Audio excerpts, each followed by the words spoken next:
para seminaris sekalian, perkenalkan nama saya Raymond Pere, saya biasa disapa Pak Edmond. Saya dipercayakan di Mangga ini untuk mengampu mata pelajaran PJOK untuk kelas 7, kelas 8, dan kelas 9. Baik, hari ini saya akan membawakan materi mengenai pola hidup sehat di masa pandemi COVID-19. Ada dua hal penting yang akan saya bahas dalam kesempatan kali ini. Itu yang pertama, pentingnya memahami protokol kesehatan di masa pandemi COVID-19, dan yang kedua, pentingnya perilaku hidup bersih dan sehat.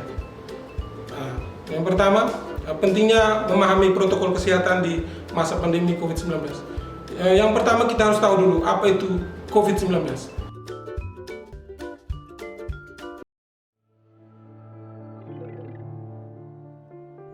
Virus 2019 novel coronavirus atau 2019 nCoV yang lebih dikenal dengan nama virus corona adalah jenis baru dari coronavirus yang menular ke manusia. Virus corona adalah jenis virus umum yang menyebabkan infeksi pada hidung, sinus, atau tenggorokan bagian atas. Virus corona merupakan keluarga besar virus yang menyebabkan penyakit flu biasa hingga penyakit yang lebih parah seperti MERS, MERS, dan SARS. Secara global, virus corona baru muncul secara berkala di berbagai daerah, termasuk SARS pada 2002 dan MERS pada 2012. Pada 9 Januari 2020, WHO melaporkan bahwa terdapat coronavirus yang baru diidentifikasi oleh otoritas Cina. Virus ini yaitu SARS-CoV dan MERS-CoV. Coronavirus sindrom pernafasan akut atau SARS-CoV pertama kali ditemukan di Cina pada November 2002. Sedangkan Middle East Respiratory Syndrome Coronavirus atau MERS-CoV pertama kali dilaporkan di Arab Saudi pada 2012. Penyebaran virus yang diduga berasal dari hewan liar itu terjadi dengan cepat karena gejala yang ditimbulkan virus pada penderita muncul agak lama setelah penderita terjangkit. Indikasi dan juga gejala ringan virus corona umumnya menyerupai gejala flu seperti demam dan batuk. Diperkirakan gejala dapat muncul setelah 2 hari atau selama 14 hari setelah paparan. Virus yang mirip Severe Acute Respiratory Syndrome atau SARS telah menyebar ke 26 negara di dunia di luar Cina. Hingga Minggu, 2 Februari 2020, jumlah korban virus corona mencapai 304 orang dan menginfeksi 14.543 kasus. Cara terbaik untuk mencegah infeksi 2019 nCoV adalah menghindari orang yang terinfeksi virus. Selain itu, Sohib juga bisa melakukan pencegahan dengan cara cuci tangan dengan sabun dan air selama setidaknya 20 detik, serta hindari menyentuh mata, hidung, dan mulut dengan tangan yang tidak dicuci. Jaga kesehatanmu selalu ya Sohib.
Upaya-upaya tersebut tidak akan ada artinya jika masyarakat tidak mematuhinya.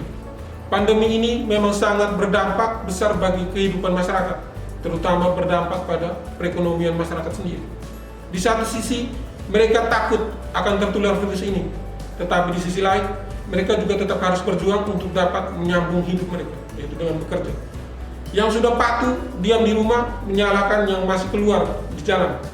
Padahal kalau boleh memilih, mereka juga tidak mau tinggal di rumah. Akan tetapi mereka tidak punya pilihan tersebut karena harus bekerja untuk menyambung hidup. Kita harus mencontohi negara-negara yang saat ini seperti Italia dan juga Taiwan yang sudah terbebas dari COVID, di mana masyarakat mereka sangat sadar akan bahaya virus ini dan sangat taat dengan aturan pemerintah setempat. Negara Italia, misalnya, di awal tahun mereka sempat lockdown untuk memutus rantai penyebaran COVID-19 dari negara-negara lain yang masuk ke negara mereka. Dan bahkan Taiwan yang tidak melakukan lockdown sama sekali, tetapi berhasil menekan penyebaran virus di negara mereka. Mereka tetap melakukan kegiatan sehari-hari seperti biasanya, tetapi mereka semua disiplin. Pemerintah tidak henti-hentinya untuk menggaungkan atau mengingatkan untuk selalu jaga jarak dan selalu menaati protokol kesehatan. Sebenarnya kita juga bisa seperti Italia atau Taiwan atau negara-negara lain yang sudah terbebas dari COVID-19. Harus kita contohi dengan perlu menanamkan kesadaran di dalam diri kita sendiri untuk selalu mematuhi setiap anjuran yang diberikan.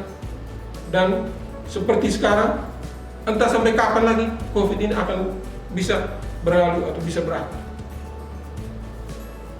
Yang kedua, saya juga akan membahas tentang pentingnya perilaku hidup bersih dan sehat.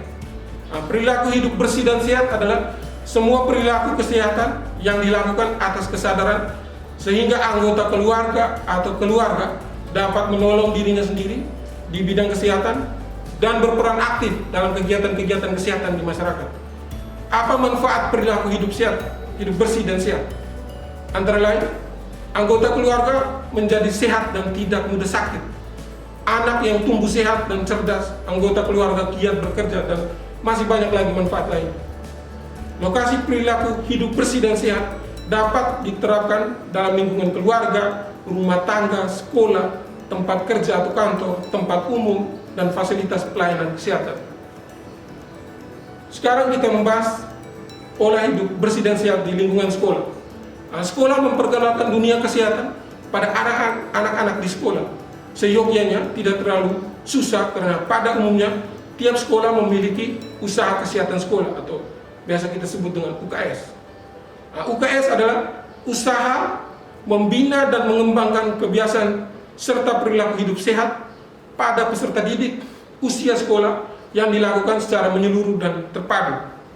Dalam Undang-Undang Nomor 36 Tahun 2009 Pasal 79 tentang kesehatan ditegaskan bahwa kesehatan sekolah diselenggarakan untuk meningkatkan kemampuan hidup sehat sehingga peserta didik dapat belajar, tumbuh dan berkembang secara harmonis dan setinggi-tingginya sehingga diharapkan dapat menjadi sumber daya manusia yang berkualitas.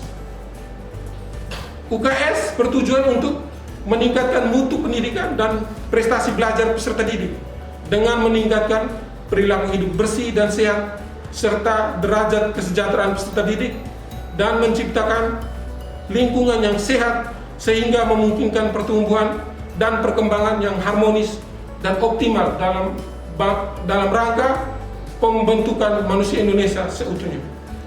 Ruang lingkup dan tujuan UKS tidak lain mengarah pada praktek perilaku hidup bersih dan sehat di lingkungan sekolah.